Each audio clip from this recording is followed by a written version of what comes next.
So, we've all seen it now. The Ghorman Massacre has been shown on screen in Andor Season 2, and we see the aftermath of it as well, so I figured today we could take a closer look at how the galaxy reacted and how the Empire wanted the galaxy to react.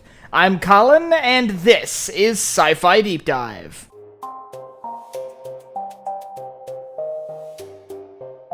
Remember, if you enjoyed this video, to head down below and hit that subscribe button. So before we begin, it should go without saying, but this video will include spoilers for the current season, Season 2 of Andor, so if you are, a little bit behind and still haven't caught up, I recommend watching something else. I advise this video about the importance of the Ghorman Massacre I made a while back. So let's just dive in with what the Empire wanted people to see. But before we get into that, let's do a very brief cliff notes of what we saw as objective viewers, viewing it from the perspective of rebel operatives involved in the event. The Empire had spent a long time stoking distrust and dissent on Ghorman that culminated in a large protest in the square at the center of the Ghorman capital. There, Imperial forces surrounded the protesters, and an Imperial operative fired a sniper shot against an Imperial soldier, and the ensuing bloodbath would become known as the Ghorman Massacre, where Imperial forces forcefully cracked down on the protesters, opening fire into a crowd of civilians,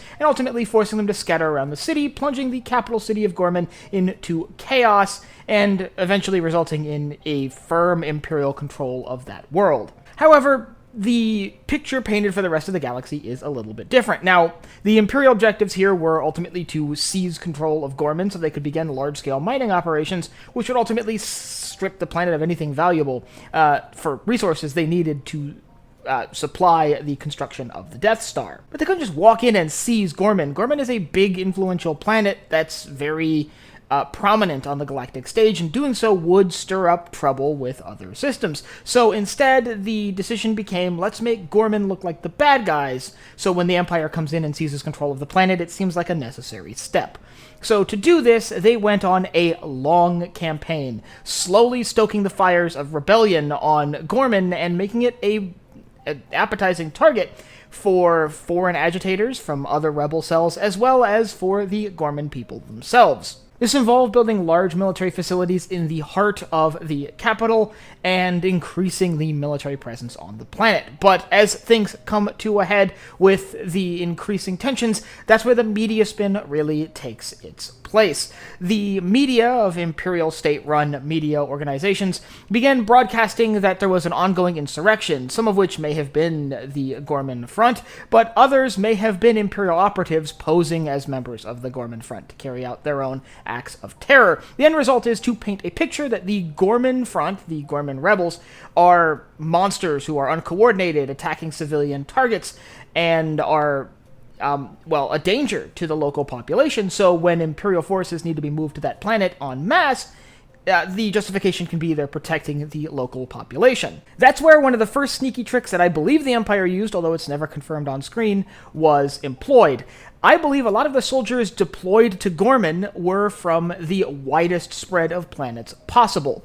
I believe a lot of these stormtroopers may have been sort of shuffled around to make sure that the troopers present during the events on Ghorman were from every corner of the galaxy, so every planet could say they lost a son protecting the people of Ghorman from the Ghorman Front. Combine this with an intense media campaign that painted the Ghorman Front as insurrectionists and terrorists, and all of this culminating in one massive event where a out-of-control protest quickly became a riot instigated by Imperial agents working among the Ghorman Front, as well as snipers in the buildings taking shots at Imperial troopers. So that's the lead-up to the massacre itself, and the way the Empire may have twisted things there, but let's see exactly how effective this was by looking at the discussion on the Senate floor the following day, where the Ghorman Massacre took center stage in the discussions about the political future of the Empire being held within the Imperial Senate. There we see an array of senators bemoaning the loss of the soldiers on Ghorman. After all, like I mentioned, it's likely the Empire made sure there were soldiers from as many planets as possible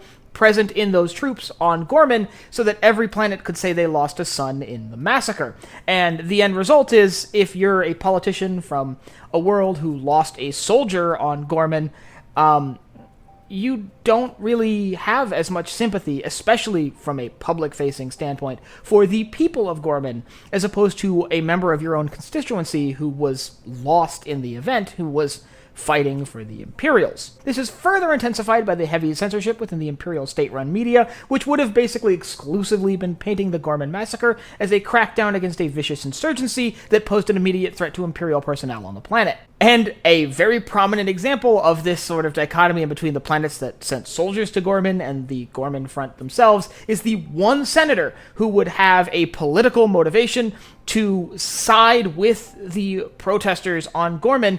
The senator for Ghorman was arrested before the Senate hearing, and as such was unable to represent his people. Now, luckily, Mon Mothma was there to stand up and represent the Ghorman people and speak out against the Empire, an act that ultimately made her a fugitive from Imperial authorities, and would lead to the start of the Rebel Alliance in a formal sense. But at the end of the day, the Ghorman Massacre was a massive and impactful event in galactic history that really got the ball rolling on the Rebel Alliance. If you'd like to learn more about what the end result of the Ghorman Massacre was, especially from a Rebel perspective, I'll leave a link up here to a video breaking down why the Ghorman Massacre is so important in galactic history. And I'd like to let me know down in the comments what you think of the Imperial strategies employed on Ghorman. Now, not the military strategies that involved firing at civilians, but the sort of political strategies and the subtle media manipulation that led to them attempting to paint the picture that the Ghorman Front were this very violent resistance organization, which in some ways they were,